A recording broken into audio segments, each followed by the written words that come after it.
This is Critical Nonsense, our high-lowbrow show about culture, science, and tech. This week, I asked Joey about the Olympics Stroboscope.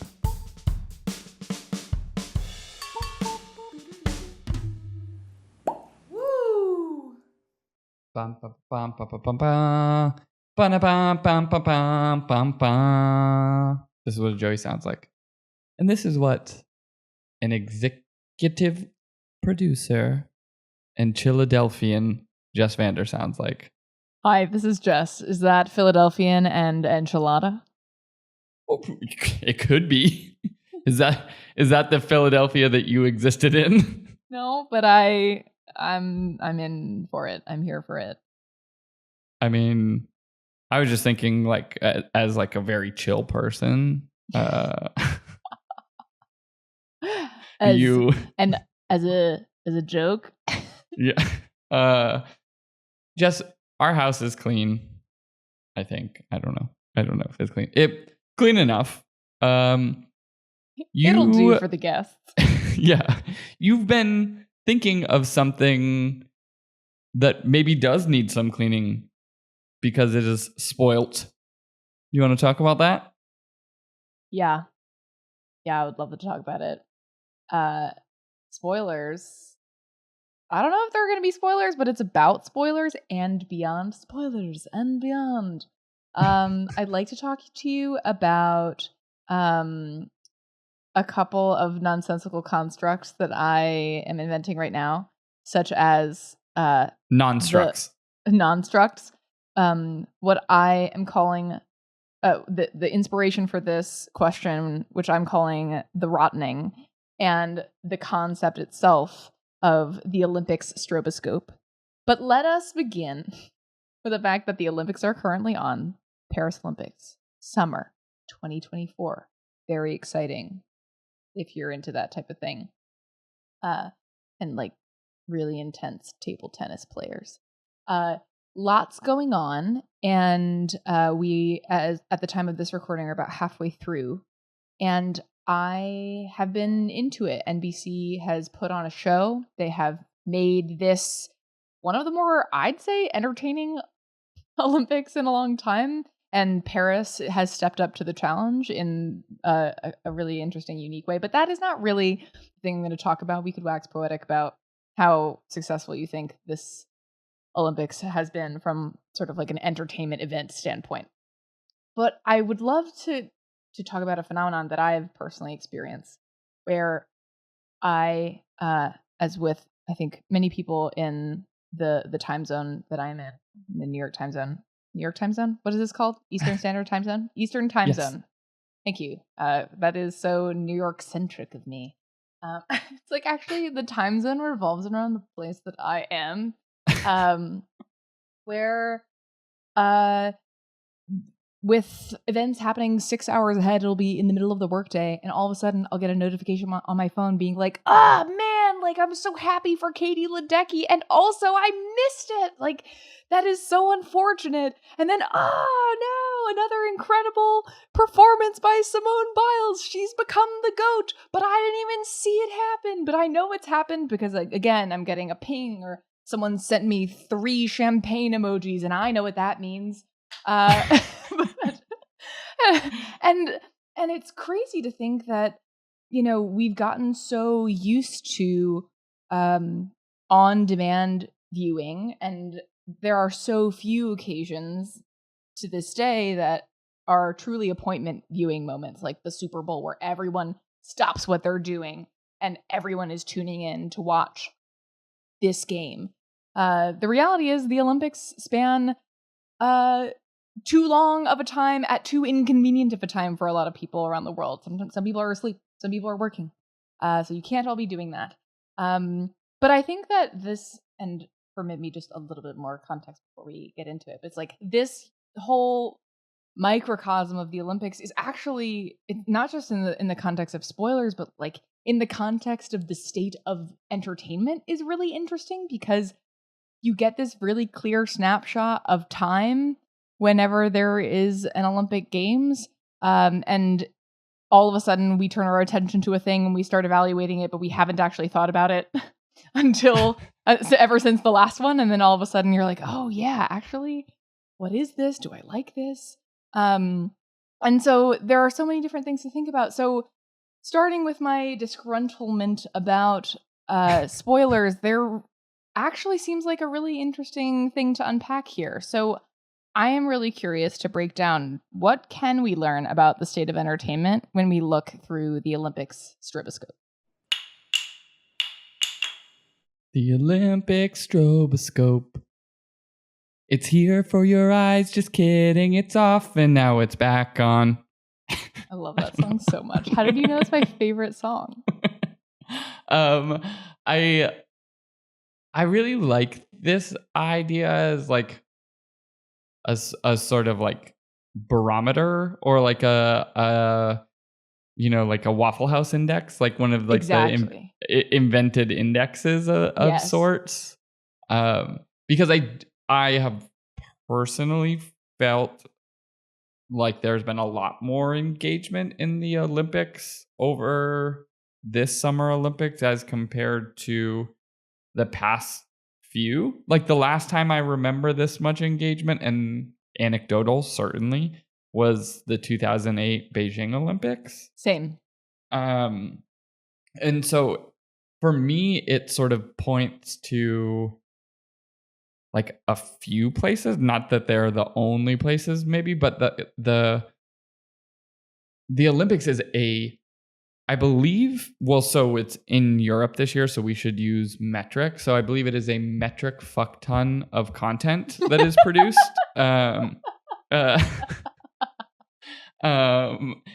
so like there's so much video produced because there are so many competitions happening over a 2-week period, right? It is like, I don't even know how many events, but then the lead up, like qualifying and all of that to the actual events. And so historically the broadcasters need to make decisions about what they believe will be either most compelling, most interesting, best narrative, whatever, like even just live on the spot, because 2 events, it in some ways it is like a coordination nightmare to me personally, as someone who doesn't like to be in that sort of coordination mindset.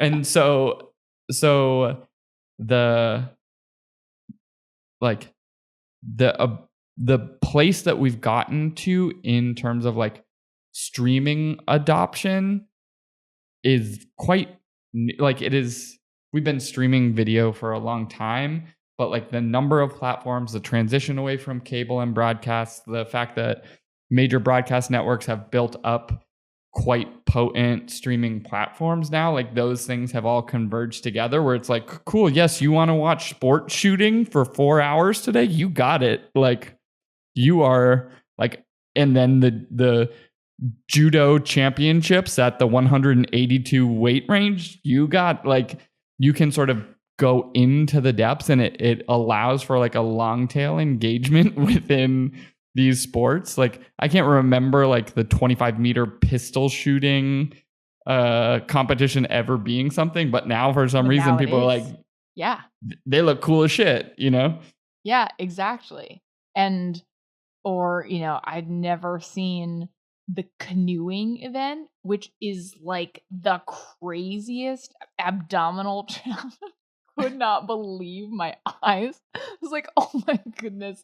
If someone, sidebar, I fully believe that for the next Olympics, there has to be a Joe Schmo of every event where there's just like, your average Joe Schmo swimming next to everybody trying to do these events, because you just like don't appreciate when you're comparing the best against other bests. But compared to like an average person trying to like canoe through rapids, it's like honestly, frankly, dangerous. Joe Schmo should not be even doing that without a lot of pads on. Nope. Like double helmets.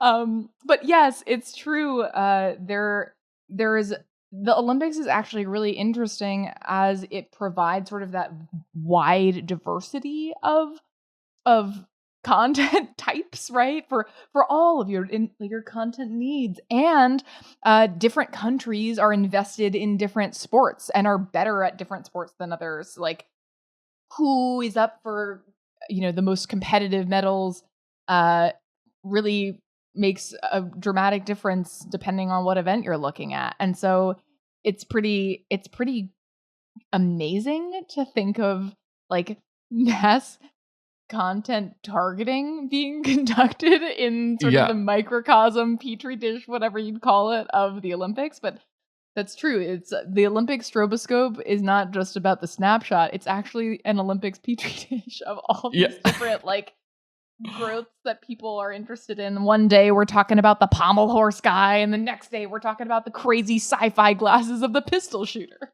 Yeah, it is like there is some aspect of human nature where like a large group of people can just get locked in to almost any competition if you set the context around it right. Did you ever see those like marble racing competitions that exist? Oh, and talk to Aaron about that. That's Aaron's favorite thing. Yeah, and they're like proper. It's like, and Sky Blue is coming down the outside. Oh no, they took a wrong turn and they've been bumped out by Azure. Like, and you're just like, how did I just watch 6 minutes of marbles rolling down a sand track? But I was locked in. Completely transfixed. Totally.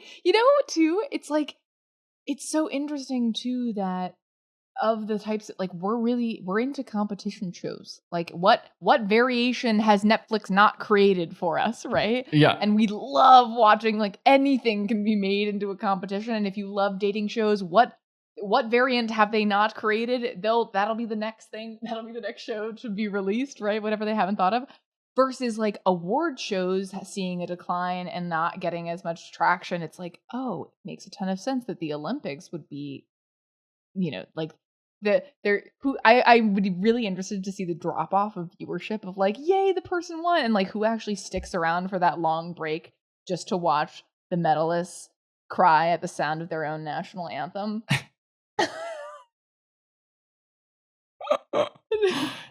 Yeah, like just a long stream, just like a 6-hour stream of people crying on podiums. Yeah, it's like, actually that would also do wonders for the award show. Yeah, I mean, I think there is like that weird sort of like, car crash dynamic of sports where it's like you're seeing in the Olympics, and certainly like in that final competition that is like to medal in something, like the ecstasy of victory and the agony of defeat. Like you're just like watching it real time, just like dawn on someone's face. And then also now, because we are so online, what has been really interesting as well is the ways in which sort of like political polarization and culture wars, like because everyone is paying attention to the Olympics, then everyone is like trying to grab like aspects of these games and like use them as levers and cudgels in culture wars. And you're like, what? Like these, like this is competitive power walking. This is not about like, some point to be scored in like an economics debate about immigration or something. Right. This is why it was like so unbelievable to me finding myself watching the trap shooting event and like yelling at the TV, rooting for Adriana Ruano, the Guatemalan who, again, spoiler, not only won the gold and set an Olympic record, but won the first ever gold medal for Guatemala. That is like the most incredible. And I was like, yeah, you go, girl. Like, you got this. I was so excited for her. And I was like, I knew nothing about her going in. I don't know if I have any context other than the things that the analysts have fed the announcers, right? Of like all these stats. But I was like, I am all in for her. Like, she has to clinch this. Yeah. trap shooting is hard. I did that for the first time maybe last year. It isn't easy. Yeah. And also I was, again, separate side commentary, but some events, it's more obvious how challenging it is than others. Like, it's more obvious that these are Olympians playing this thing or competing in this thing.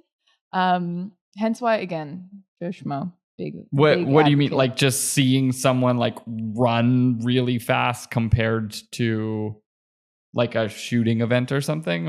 Take trap shooting as an example, where I barely even, like, I'm like, I didn't even see the disc. I did not even see it.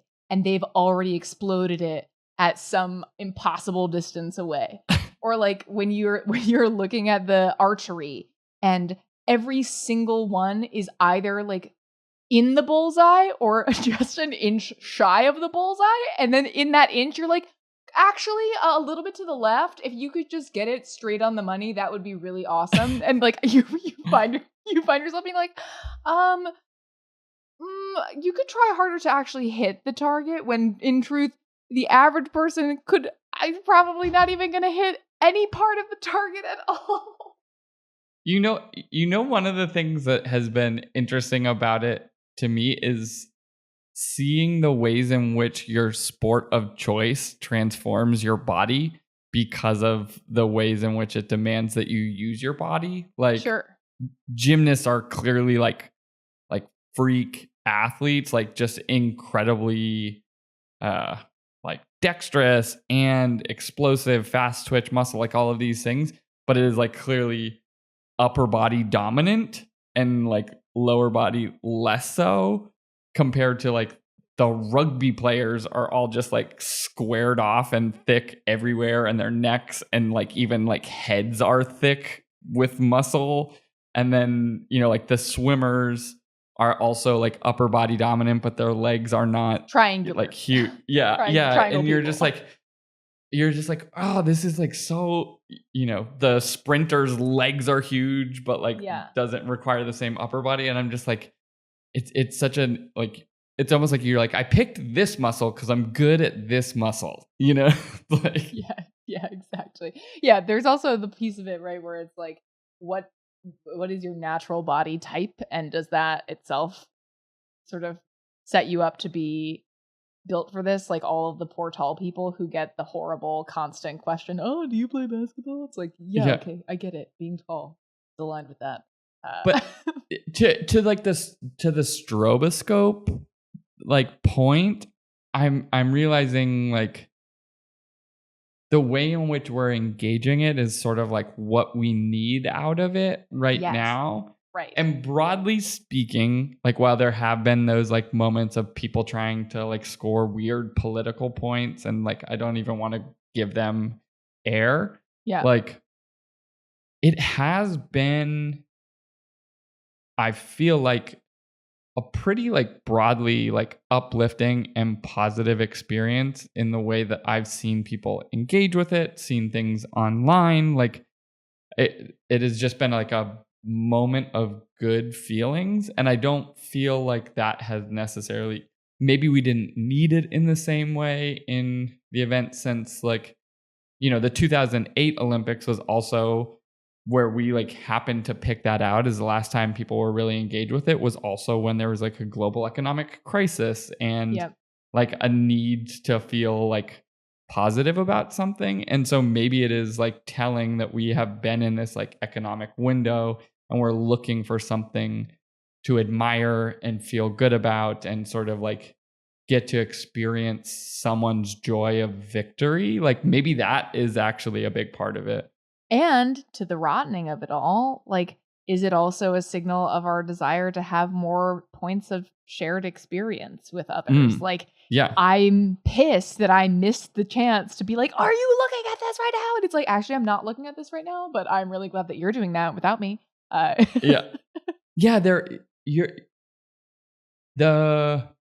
What has happened with like the sort of proliferation of volume of content and platforms has like pushed people out of shared viewership experiences. And this, like a lot of the there's been a lot of platform consolidation in the past 18 months maybe.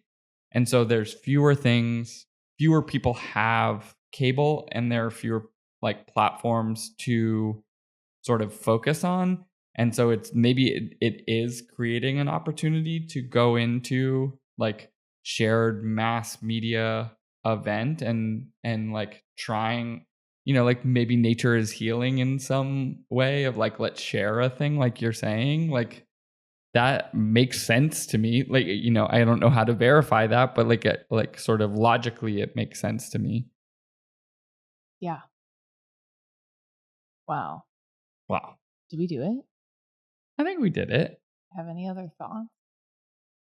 I will just say, just as an observation, like it's interesting that the big sports aren't the ones that seem like, like football isn't in the Olympics, but like soccer, baseball, basketball aren't the things that I'm seeing people talking about. And it's interesting.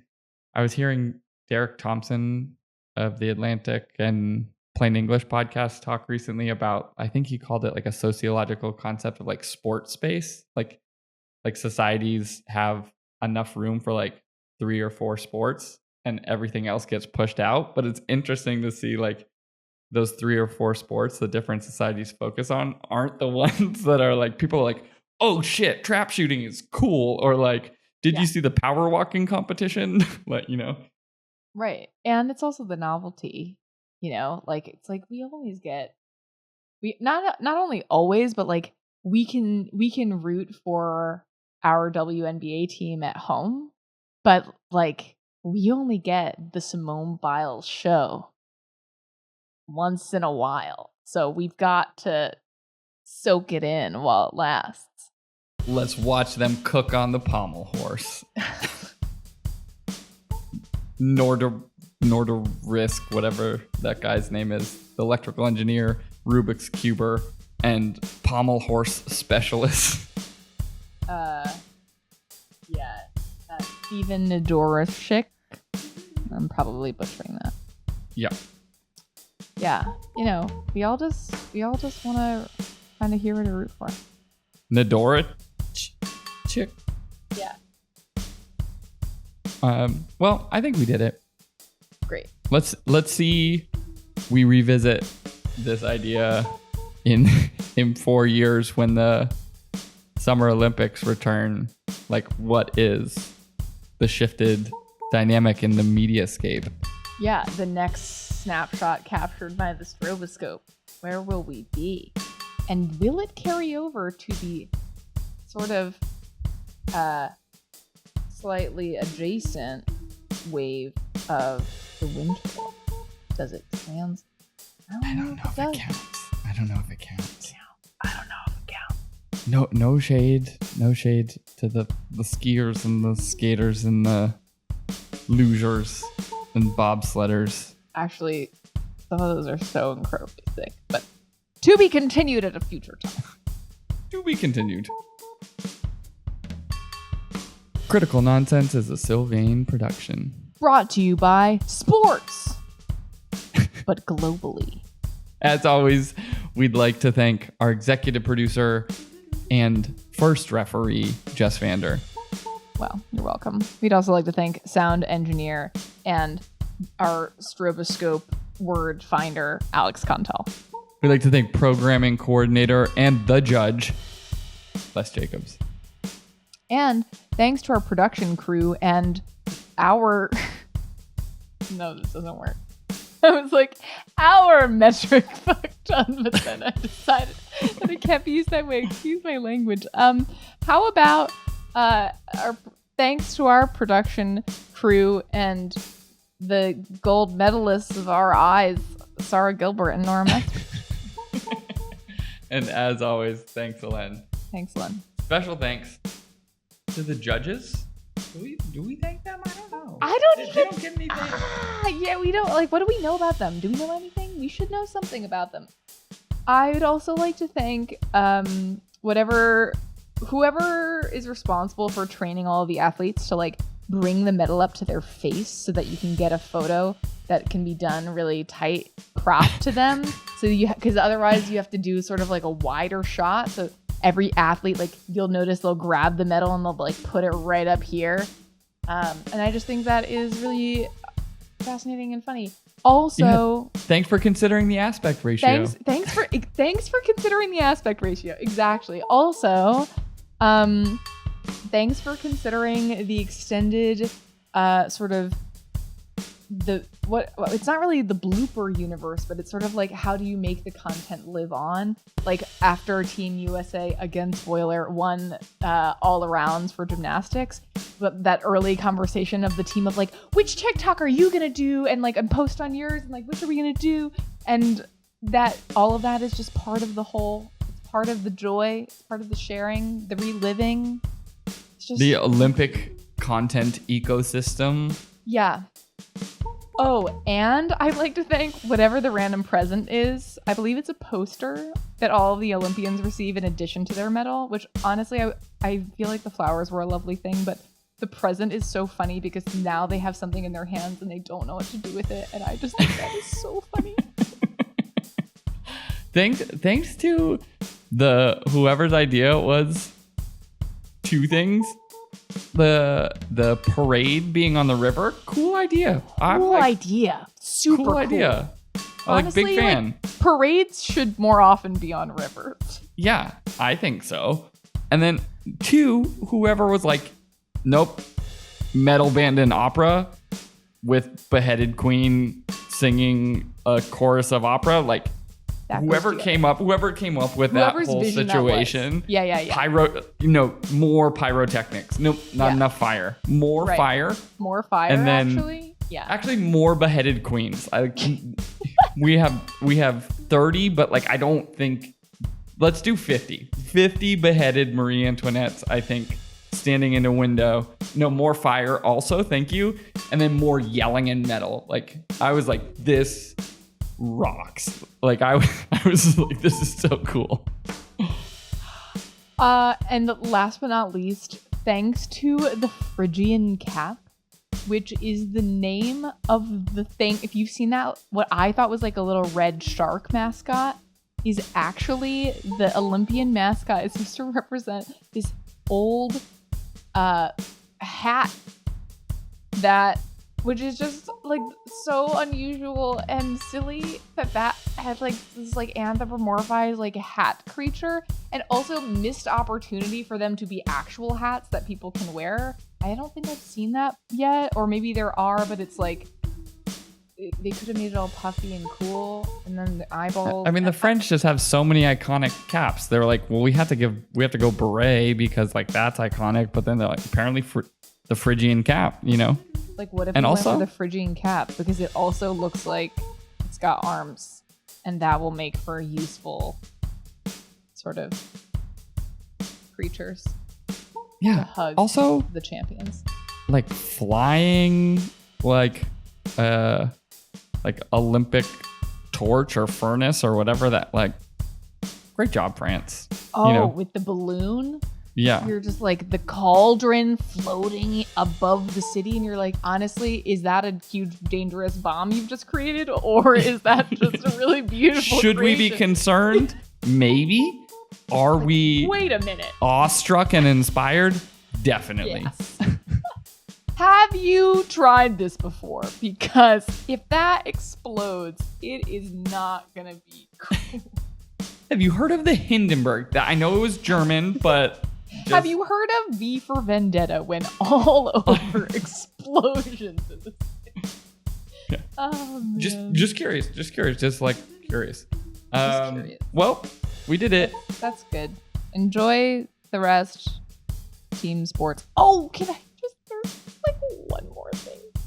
Did you see Michael Phelps reading that tweet or interview or something of some other, I think it was like an Australian former Olympian who was like, oh my gosh, I am so sick of the US whenever, like, I'm sick of hearing the Star Spangled Banner, and then all the Americans go USA, and I was like, you know what, actually that would be super annoying. And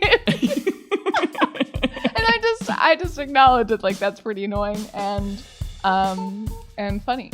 Again. Yeah, but you could Australia 3 syllables. Australia. Like you could do it. It like, could look, be just, yours. If you're jealous, Nothing's stopping you. Try it yourself. Okay, I'm sorry. I reopened it and we're closing it again. We closed it, we opened it, and now we're closing it. Okay, bye. Okay, bye.